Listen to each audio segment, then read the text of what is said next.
नमस्कार साथियों, Navjagriti YouTube channel में आपका स्वागत है। साथियों, इस चैनल के माध्यम से स्टेनोग्राफी के अभ्यास, नई नई डिक्टेशन, स्पीड बढ़ाने की ट्रिक्स, शब्द चिन्ह, वाक्यांश और टिप्स फॉर सक्सेस आदि बताए जाते हैं। केंद्र सरकार एवं राज्य सरकार द्वारा आयोजित की जाने वाली हिंदी स्टेनोग्राफर की परीक्षाओं में निश्चित सफलता हेतु हमारे वीडियो देखते रहिए और सीखते रहिए। साथियों, ये सब आपको लगातार मिलता रहे, इसके लिए कृपया हमारे चैनल को सब्सक्राइब कर लीजिए और यदि आपने पहले से सब्सक्राइब कर लिया है तो आपका बहुत बहुत धन्यवाद। साथियों, शॉर्ट हैंड में किसी भी प्रकार की कठिनाई के संबंध में आप ईमेल या कमेंट द्वारा समाधान ले सकते हैं। मेरा नाम अजय सक्सेना है। साथियों, वीडियो पसंद आए तो लाइक और शेयर करना प्लीज़ मत भूलिए।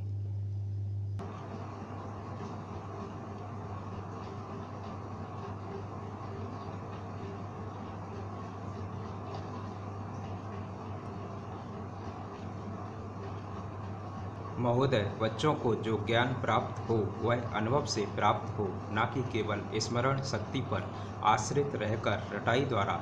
उन्होंने सोचा था और उच्चतम शिक्षा शास्त्रियों का भी यही विचार है कि इस प्रकार से प्राप्त ज्ञान बच्चों में जागरूकता, कार्यकुशलता, स्वतंत्र भावना पैदा करता है, जो इस जीवन के संग्राम में बहुत सहायक हो सकता है।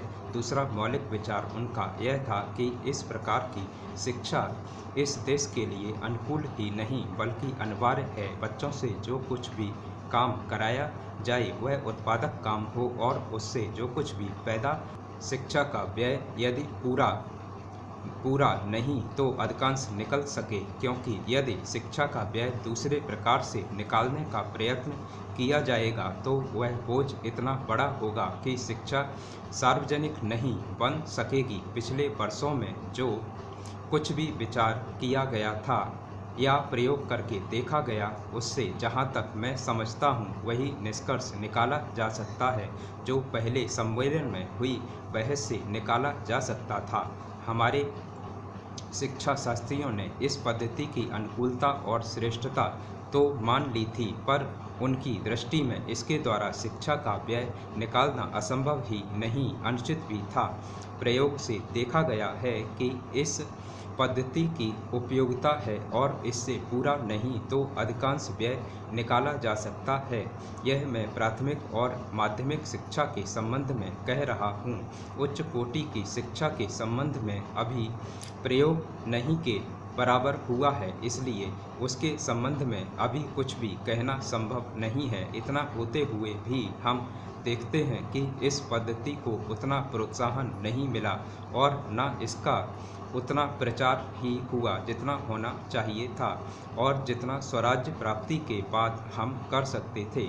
इसका कारण जहाँ तक मैं समझता हूँ यही है कि इसकी उपयोगिता प्रमाणित होने पर भी पुरानी पद्धति पर जो आस्था थी वह अभी दूर नहीं हुई है और इसी कारण शिक्षा के काम में जो व्यक्ति लगे हुए हैं उनका न तो इस ओर ध्यान गया है और न उन्होंने इस विषय पर गहराई से चिंतन ही किया है।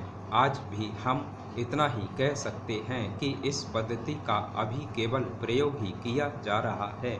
इसे राष्ट्रीय कार्यक्रम मानकर हमारी सरकार ने उसको चालू करने का निश्चय नहीं किया और क्रियात्मक रूप से कुछ करने की बात तो नहीं के बराबर ही है। उसका परिणाम यह हुआ है कि पुरानी पद्धति की संस्थाएं दिन प्रतिदिन बढ़ती जा रही हैं और शिक्षा सरकार जो कुछ भी व्यय कर सकती है या करना चाहती है उसका बहुत बड़ा अंश उस पद्धति को ही बनाए रखने में व्यय हो रहा है और इस पद्धति को बहुत कम प्रोत्साहन मिला है। मेरा अपना विश्वास है कि शिक्षा में मौलिक परिवर्तन अवश्य किया जाएगा।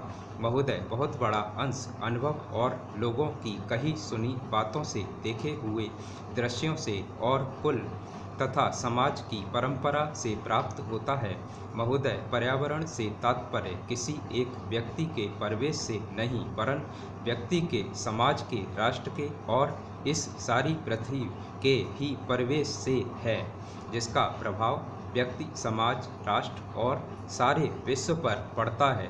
पर्यावरण से तात्पर्य पेड़ पौधों, नदी, पहाड़ या किसी तंत्र विशेष से नहीं, वरन उस समग्र वास्तविकता से है जिस पर मानव मात्र का अस्तित्व और उसका संपूर्ण आध्यात्मिक एवं भौतिक विकास निर्भर है। अस्तित्व केवल शारीरिक स्वास्थ्य ही नहीं, मानसिक भी। स्वस्थ शरीर में स्वस्थ मन ही अच्छे स्वास्थ्य की परिभाषा है। शारीरिक स्वास्थ्य हमारे आहार पर निर्भर है, जिसका स्रोत इस पृथ्वी का जल, थल, वायुमंडल है। मानसिक स्वास्थ्य भी प्रकारांतर से इन्हीं पर निर्भर है, क्योंकि जैसा खाए अन्न वैसा बने मन।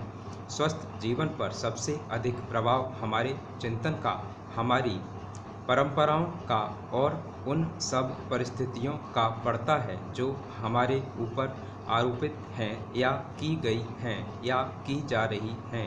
इसलिए पर्यावरण या परिवेश में जल, थल, वायु ही नहीं बल्कि वे सारे घटक महत्वपूर्ण हैं जिनका कुछ भी प्रभाव हमारे जीवन पर, हमारी क्रियाशीलता पर पड़ता है। जैसे हमारे विचार, आचरण और हमारी परंपराएं एवं संस्कृति आदि सदा से मानव की आकांक्षा, उन्नति और विकास की रही हैं।